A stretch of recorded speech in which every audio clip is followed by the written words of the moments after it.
A travel agency looks like it just books flights and hotels for a small convenience fee. Search a few options, make a reservation, collect a fee, move on to the next trip. But the price you pay rarely tells you where the agency's real money actually comes from. Most people assume a travel agency earns money by charging a fee to book a trip. You could book the same flight or hotel yourself, so the agent adds a small markup. That explanation feels reasonable, since booking a trip yourself is genuinely possible and often free. A travel agent just seems to be doing work you could technically do on your own. It would make sense if that convenience fee was the entire business model, start to finish. Some agencies do charge a visible booking fee, often a modest, clearly stated amount. But that fee alone rarely covers the actual cost of running a travel agency business. Office space, staff salaries, and licensing add up to real, ongoing operating costs, monthly. A handful of small booking fees would not come close to covering those costs at scale. Yet travel agencies, especially specialized ones, remain surprisingly profitable across the entire industry. If the booking fee alone explained the business, that consistent profit should not really be possible.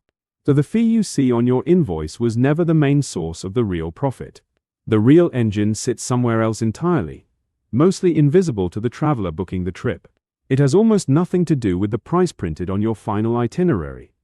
Airlines, hotels, and tour operators pay travel agencies a commission for every booking made.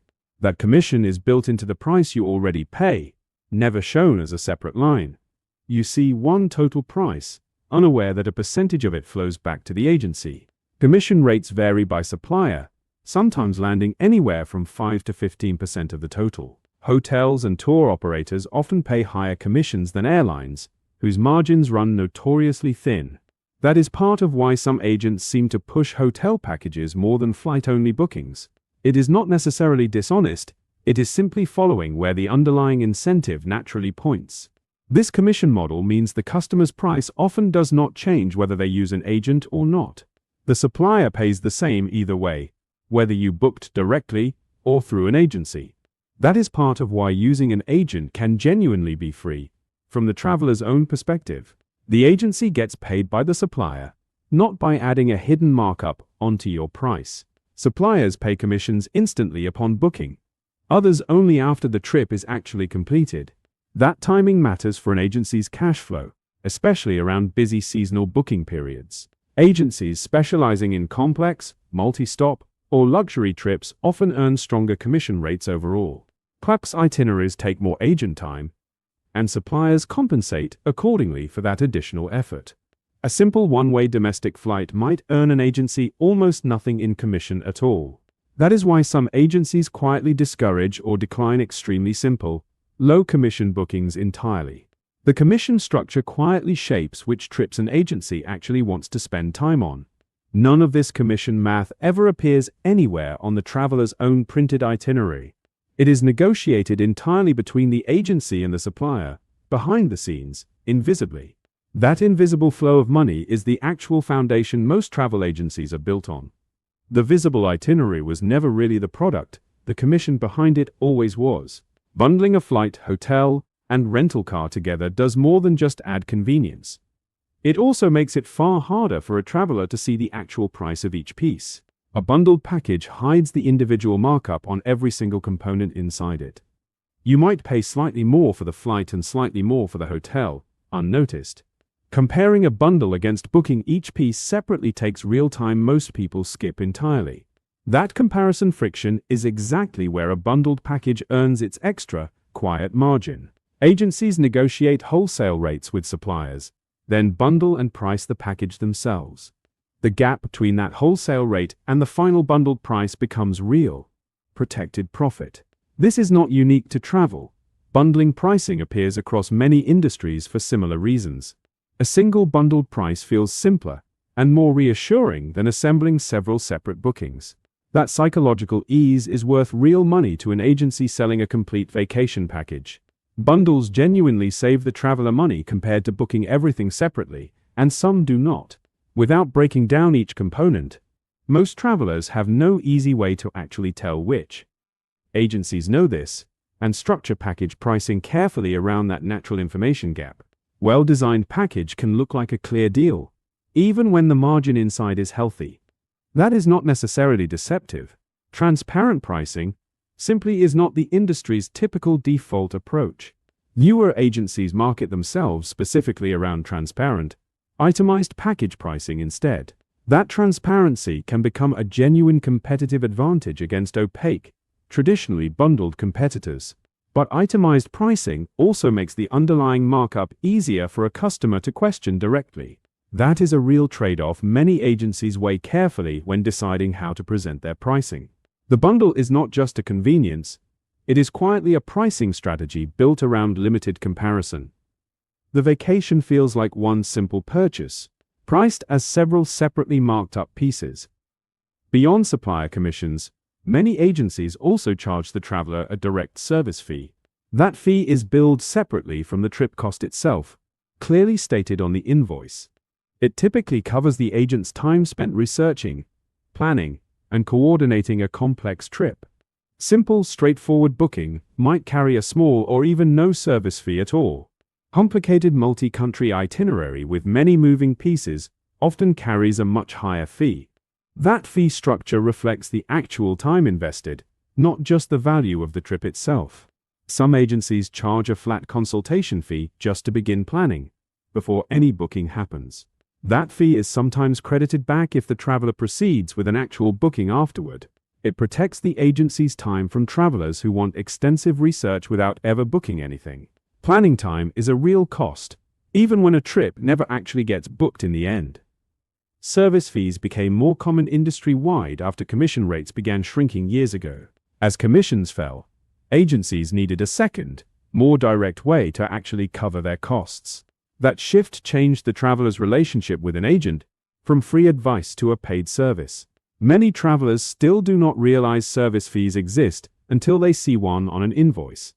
Complex trips, especially ones involving several countries, almost always justify a meaningful service fee. That fee compensates for research, problem solving, and adjustments most travelers never directly witness.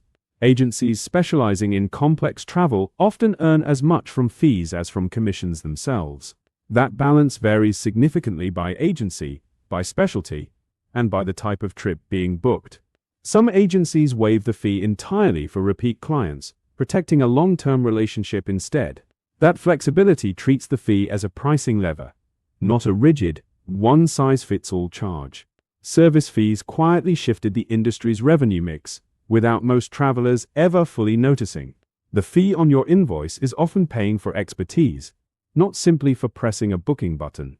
Standard commissions are not the only money flowing from suppliers to a travel agency, either. Suppliers often offer additional bonus commissions for agencies that hit certain booking volume targets. These are sometimes called override commissions, paid on top of the standard base rate. An agency that books enough rooms with one hotel chain might earn an extra bonus percentage. That bonus applies retroactively across every booking made with that supplier during the period. This creates a real incentive for agencies to concentrate bookings with fewer, larger supplier partners.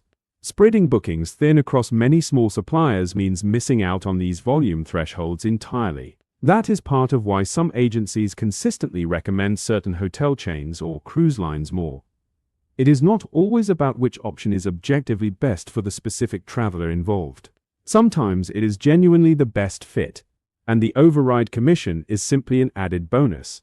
Larger agencies with more total volume can negotiate stronger override terms than smaller competitors. That negotiating leverage becomes a real structural advantage that compounds as an agency grows larger. Suppliers also offer preferred partner status, with even better commission tiers for top agencies. Reaching that preferred tier requires consistent, predictable volume delivered over an extended period. Typically, agencies actively track their progress toward these volume thresholds throughout each booking period, closely. Booking made near a threshold deadline can meaningfully affect the agency's total override earnings. None of this override structure is ever visible to the traveler making an individual booking. It exists entirely in the negotiated relationship between the agency and its supplier partners. That relationship, quietly, can be worth more to an agency than any single commission alone.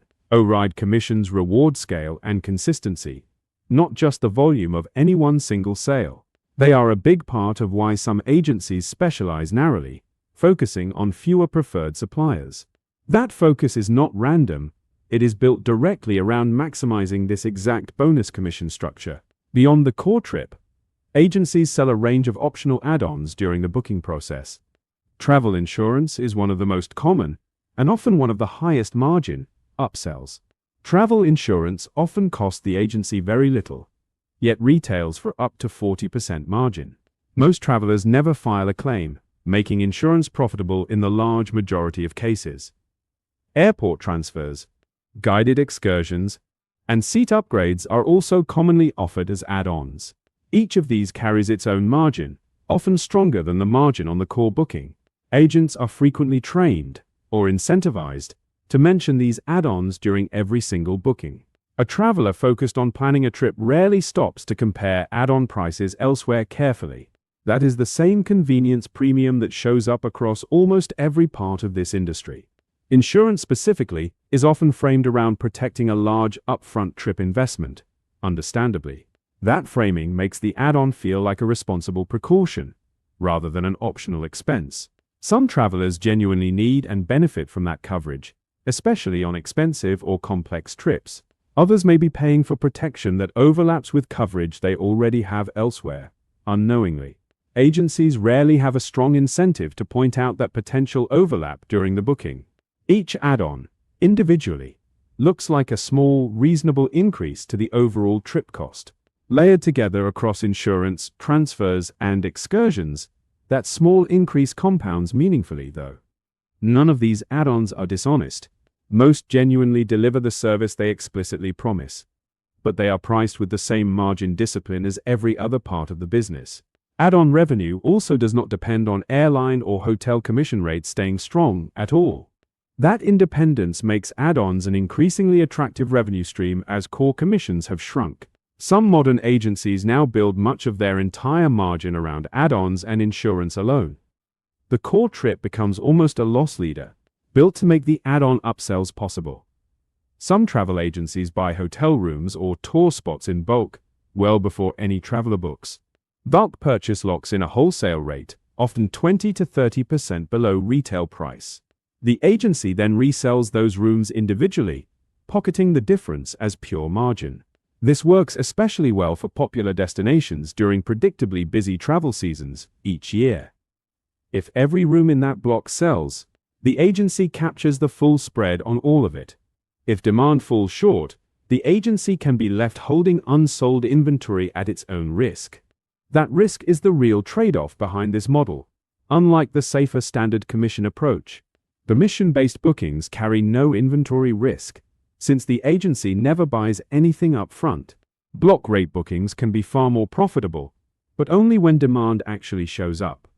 Larger, more experienced agencies are generally better positioned to accurately forecast that seasonal demand. Years of historical booking data help predict which destinations will sell out during which periods. That data advantage makes this model considerably riskier for smaller, newer travel agencies specifically. Some agencies specialize almost entirely in this wholesale model, becoming tour operators in practice. Others use it selectively, mixing it alongside safer, standard commission-based bookings as well. That mix lets an agency balance predictable commission income against higher risk, higher reward inventory. Cruise lines and package tour operators often work this exact model at very large scale. They buy capacity in bulk from ships or hotels, then resell it through a network of agents. Those agents earn a standard commission, while the operator captures the larger wholesale spread themselves. That layered structure means multiple companies are quietly earning margin on the very same trip. None of those layers are visible to the traveler, simply comparing one final advertised price. The wholesale spread is arguably the most lucrative and most risky part of this entire industry. It rewards accurate forecasting far more than it rewards simply being friendly and helpful alone. Beyond individual travelers, many agencies also serve businesses that need frequent, ongoing corporate travel. A large company might sign a contract with one agency to manage all of its employee travel. That contract locks in negotiated rates, service fees, and reporting terms across many future bookings. Corporate travel volume is remarkably steady compared to the seasonal ups and downs of leisure travel. That steadiness makes corporate accounts genuinely valuable, even when the margin per booking looks smaller. Winning one large corporate contract can be worth far more than dozens of individual vacation bookings. It also comes with lower marketing cost, since the client relationship is already firmly established. Corporate clients care deeply about policy compliance, reporting, and cost control across every single trip. Agencies serving this market invest in specialized software to track and manage all of that data. That investment creates a real barrier for smaller agencies trying to compete for the same accounts. Once a corporate contract is signed, switching providers involves real friction and internal review typically. That friction protects the incumbent agency, much like inertia protects other subscription-style relationships elsewhere. Large travel agencies increasingly split their business between leisure travel and dedicated corporate divisions. Each division has different pricing logic, different staff expertise, and different client relationship dynamics entirely. Scale also lets a large agency negotiate stronger supplier commissions across its combined booking volume. That combined leverage benefits both the leisure and corporate sides of the same larger business. Smaller boutique agencies often cannot compete directly for these large corporate contracts at all. Instead, they specialize in a leisure travel niche larger corporate-focused agencies do not prioritize as closely. The overall industry ends up split between a few large-scale players and many focused specialists. Both approaches can be genuinely profitable. They are simply built around very different client relationships. None of this corporate infrastructure is visible to a family simply booking their annual vacation. But it is quietly one of the steadiest, most valuable revenue foundations the largest agencies actually hold. This entire business depends on one quiet assumption: that travelers will keep valuing outside expertise. Booking websites and apps have made searching flights and hotels directly easier than ever before. A traveler with time and patience can now compare almost every option without any agent at all. That accessibility threatens the most basic, most commoditized bookings agencies used to rely on heavily. Simple domestic flight bookings, in particular, have largely shifted toward direct, self-service online booking. That shift especially threatens agencies competing purely on basic bookings with thin commission margins. Airlines have also reduced commission rates significantly over the past couple of decades, industry-wide. Some airlines cut commissions from around 10% down to nearly zero over time. That decline forced many agencies to lean harder into service fees just to remain profitable at all. Online travel platforms have also become major competitors, offering bundled pricing without a human agent. Those platforms operate at massive scale, letting them negotiate rates smaller individual agencies simply cannot match. That scale advantage puts real pricing pressure on smaller, independent travel agencies across the board. Economic downturns also hit this industry hard, since travel spending is often one of the first cuts. Agencies built around discretionary leisure travel can see revenue swing dramatically across an economic cycle. Global events, from pandemics to political instability, can disrupt travel demand with very little warning. That unpredictability makes long-term planning genuinely difficult for agencies of almost every single size. Some agencies have responded by specializing deeply in complex trips that self-service tools handle poorly. Multi-country itineraries, group trips, and luxury travel still benefit meaningfully from real human expertise. Others are leaning harder into corporate travel, where steady contracts offer more predictable revenue. Client expectations have also shifted, with more travelers demanding transparency around fees and pricing. Agencies slow to adapt to that transparency increasingly lose business to more modern, digital-first competitors. Some newer travel platforms blend software convenience with limited access to real human agents. That hybrid model tries to capture the best of both self-service and traditional expert-led planning. Whether that hybrid fully replaces dedicated agencies for the most complex trips remains genuinely unclear. None of these pressures are fatal to the industry on their own, taken individually. But together, they are quietly forcing agencies to prove their value beyond simply making a reservation. The agencies adapting fastest are combining genuine destination expertise with modern digital booking convenience. Others are narrowing their focus, going deeper into one type of travel instead of staying generalist. The travel agency industry is slowly shifting from a booking business toward a specialization business. Staying profitable now requires being genuinely hard to replace, not just fast at finding a flight. So here is the real model, stripped down to what actually keeps a travel agency profitable. It was never simply about charging a small fee to book a flight or a hotel. It is about supplier commissions, invisible to the traveler, built quietly into the price you pay.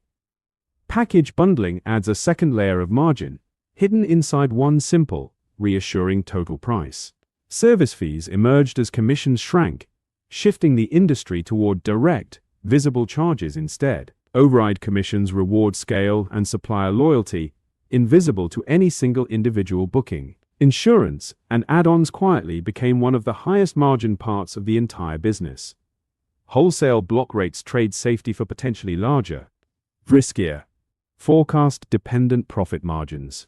Corporate contracts add steady, predictable revenue that smooths out leisure travel's seasonal swings.